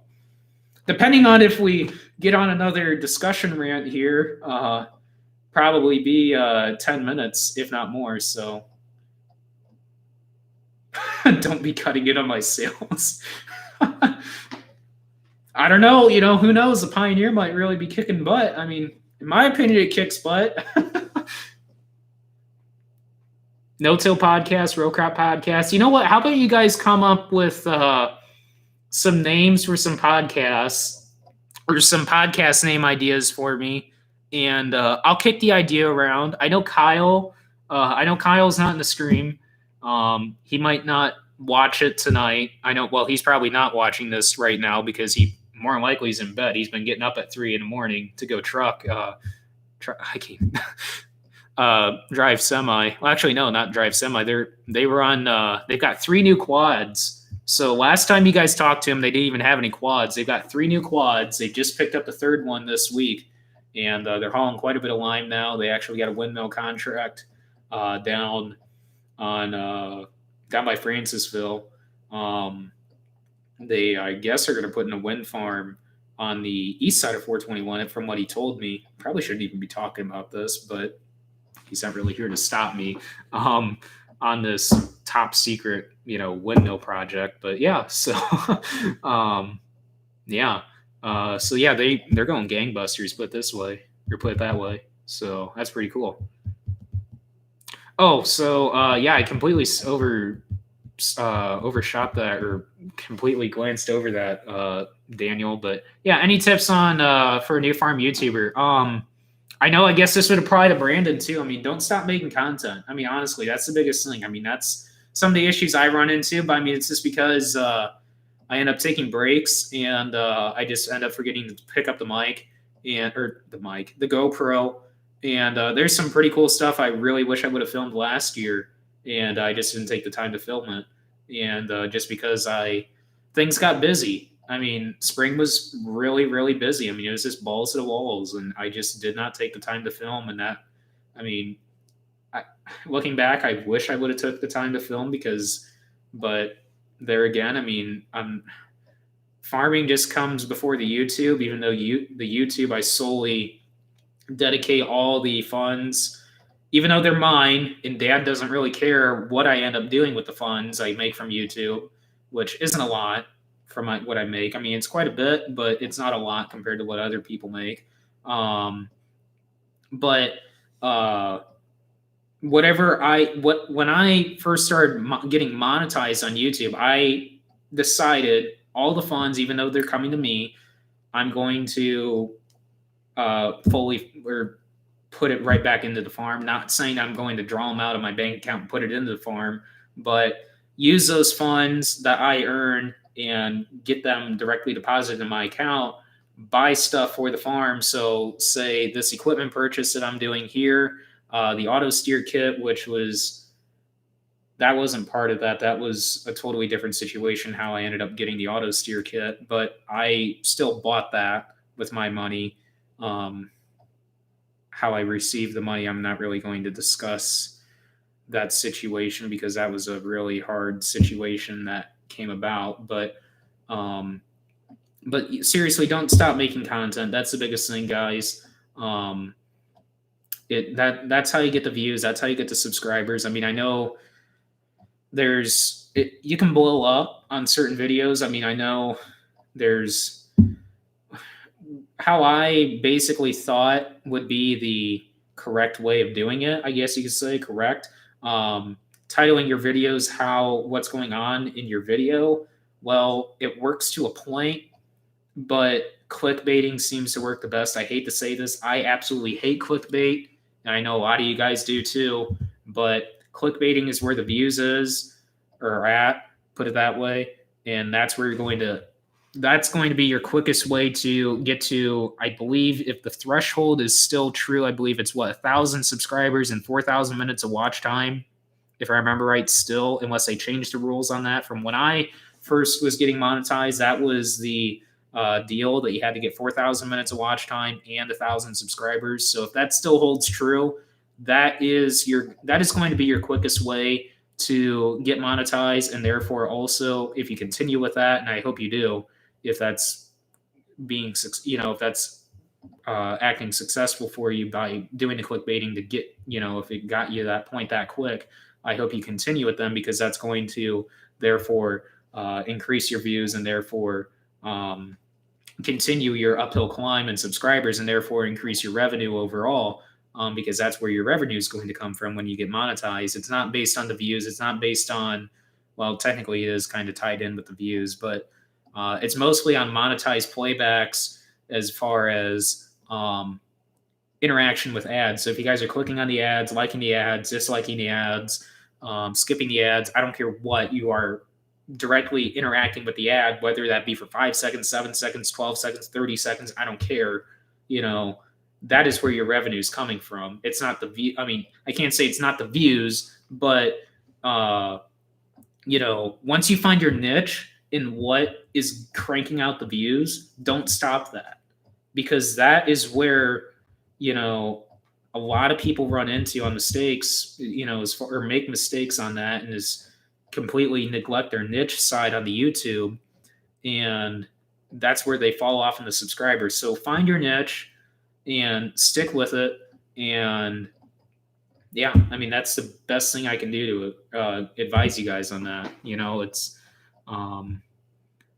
I mean, like Brandon just said, I mean, I'm glad you're having fun with it because it's a lot of work. I mean, once you build your audience, I mean, that's the thing, building your audience and getting to those thresholds and getting the view base or the audience. And the money is, like, to me, it's a secondary thing because I'm just investing it into the farm to better the farm overall, because that's the way I see the YouTube right now, is a revenue source for the farm, especially right now. I mean, look at the grain markets. I mean, I hate to keep bringing up the grain markets, but I mean, that's a big topic of discussion right now, along with the COVID-19 and everything. But I mean, it's just another revenue gateway for the farm. I mean, I'm not saying it is, the farm is depending on the YouTube. No, I mean, it was my decision, and I don't have to fund the farm with it, but it's my decision to take the money that I earn from the YouTube and invest it into the farm, whether that be $1, $5, $100, $100,000, whatever I make on YouTube. I can, dictate how much I want to put towards the farm on purchases, because that's what the money is being used for. Purchases for the farm that I make for the farm. That's the way I feel it should be used. But I mean, that's exactly what it feels like, Brandon. I mean, it's a part-time job. I mean, at first dad didn't think it was worth it until, I got monetized and he realized it's like, wow, you could make money with this. I'm like, yeah, you could make really good money with it. And the more you build your audience, that's where the more long-term revenue is going to come in. So that's the way I see it, along with the advocating. I mean, that's the big thing nowadays is getting the word out, telling people what is going on in agriculture, telling our story.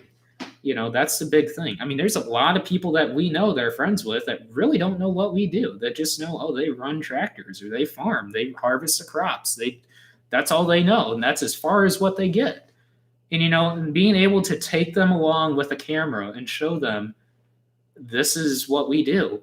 I mean, it amazes some of our landlords because some of the landowners don't fully know what it fully takes, what the entire process is.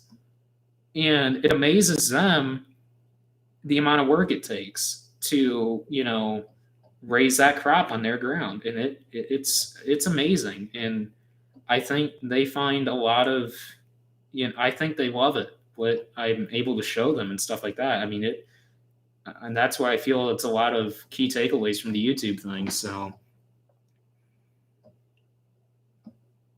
hey, I mean, that's a start, Brand. I mean, getting the Lock and Lube, I mean, that's cool. I haven't even talked to Lock and Lube, so that's really cool that you got Lock and Lube to send you some stuff. I mean, the list goes on how many companies have contacted me. I've gotten lights from China that I didn't even talk to. They just ended up showing up, and I'm like, holy cow. See, that's going to be the cool thing for you because you having the excavating business, that's going to be really, really cool. Being able to show the viewers the excavating side of the farm. I mean, that I feel is going to be really, really cool. So that's why I can't wait to see videos on, running the excavators and stuff like that. And, I mean, you guys have been dying to see the Cat 225 that we got. Now, I just haven't taken the time to film because the problem was, the woods, it was kind of like it wasn't a family issue here. We were just concerned that the family over in California was going to be a little bit concerned on us taking out the woods, but they're actually totally okay with it. So now the videos are greenlit at this point. So that's why I didn't do any videos back then, on taking the whole woods out. But now the acre and a half that we have yet to go, I mean, those videos are greenlit at this point. But I mean, we're not going to be running the excavator down there till, I don't know, probably late June, not late June, late July, maybe early August. I mean, it all depends. I mean, who knows? We might end up restoring, we might end up finally painting my 630 that I've been promised that I'd get painted, I don't know, since I've been 6. So the past, 14 years I've been promised that tractor. That dad promised me that tractor would get painted. We've got a W power unit that needs to get painted. The 4020, I don't know if we're going to restore or not. I really don't know if I want to restore it, but I do. I'd personally rather get Grandpa's 4020 and get that restored, which we need to get eventually. Really, you can't do live streams till you get 1,000 subscribers? That sucks. I can't believe that. I didn't even know that. The 730, that's not my grandpa's, but I mean, my grandpa owns it, but it's not his original one. Eventually, I hope to get that back. And get that. I think the 4020 we have a better chance. Well, the 4020 we do have a better chance at than getting 730 back. But if it's already 10 o'clock. Well, we're gonna kind of wrap things up here, but so yeah, the 630, the 530, the W power unit needs to get painted. The 530 needs a complete restoration. And gone through. The unstyled A, which I believe is a 36, it's completely, well, I can't say it's completely tore apart. The engine is literally sitting there just needing to be put in. And the one fender needs to be welded all up with the sheet metal and everything that we have laying there, literally just to fabricate it up and get there. So Yeah, I'll shout you out on Instagram. I definitely want to get you up to 1,000. That'd be really cool. Yeah, definitely. Go I can't even talk. Go subscribe to Dirt, Grain, and Steel. I really appreciate that, and get them up to 1,000. So, but yeah, so 5:30, 6:30, unstyled A. The W power unit. The W power unit just needs paint. The 6:30 just needs paint, and well, no, just paint. Just paint. 5:30 needs a complete restoration. The unstyled A just needs to be put together and painted. And yeah, I think that's it. The 40/20 again, I don't know. I mean, I don't know the 40/20. So yeah, but yeah, Brandon, I'll message you once the stream's over with, which should be here in a few minutes. So wow, this stream went on for 2 hours, but hey, I mean, I haven't done one in I don't know a few months now, and uh, yeah, no problem. No problem. Yeah, I mean, it takes nothing for me to shout people out. So I mean, I'll do it anything for anybody. So I mean, it's no big deal. So um, yeah, so I haven't. I'm gonna try and do these streams a little bit more often because you guys really enjoy these discussions and stuff like that. It helps me get some of the points across. I try and make in the videos. I kind of just skim over because a lot of people that watch the videos, I mean, do farm, but a lot of people that don't farm don't understand fully what I'm talking about. So I try and get a broad explanation across as best I can to cover both bases to satisfy both viewing audiences, I guess you could say. So yeah, I mean, if you guys want to shout each other out on the comments, I mean that's true. A good thing too because everybody sees the comments on here, and so I'll go ahead and since we're getting towards the end of this, you guys can go check out the Snapchat on here and the Instagram. I'll go ahead and throw both of those up there, mine, and we're gonna go ahead and kind of slowly simmer down on this live stream. I know we talked about quite a bit on here, and we are getting closer to planning. Hopefully, I hope I can actually spell my last name correctly. I don't know. I'm getting pretty tired. There we go. So that is the Snapchat and that is the Instagram, and you guys can go check that out. And yeah, next video. I didn't really talk about that. Next video, I do have some stuff coming for the 8530. It's supposed to be coming from some of it's coming from Utah, some of it's coming from Minnesota. Both of those are actually supposed to be scheduled here FedEx sometime tomorrow afternoon. So I have a video that I was actually filming not yesterday. Part of it was on Tuesday. No, today's Wednesday, right? Yeah. So part of it was on Monday. I'm going to carry it over into tomorrow. So I'm hoping to get that out Saturday. If we start, well, we will be starting here mixing fertilizer and doing all that and getting our info mixes around and everything. So more than likely, a glut of videos are going to start coming out next week and not ending till, God, I don't know.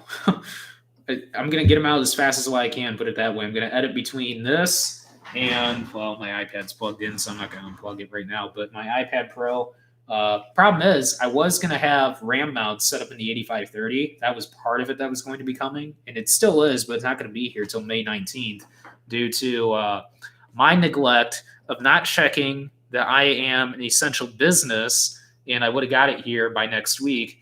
And yeah, so I completely skimmed over that box and I completely forgot to check it, and now it's not going to be here till May 19th, which isn't a big deal. I mean, I wasn't really going to do too much on the iPad in the 8530, but it would have helped nice to, or would have been nice to edit videos off of. But I can still edit videos off of with the LumaFusion on it. So, but mainly I'll try and edit all my videos on here. If not, I'm going to carry them over on the iPad because it's just a little bit easier to hope. Well, so I've been told to edit in the tractor. So we'll see how things go on that. And I still need to edit a video off of it first to kind of make sure this is a good setup to go to. Not only and have that as a backup setup. That way, if I get backed up on videos on editing on here, I've got an option to edit those videos on the iPad while I'm sitting in the tractor planning or side dressing, one of the two. once I feel comfortable side dressing, because put it this way, I'm going to have a lot of bugs to get used to on this new side dressing setup. So, yeah. No, I'm not using Power Director anymore. I still have Power Director, put it that way, on my computer, and I still have the templates set up. That way, if anything were to happen on Adobe Premiere, I can always fall back on Power Director just like that and be able to crank out videos through that. But Adobe Premiere, getting the bugs cranked out on it, and yeah. Hey, so happy early birthday, Luke.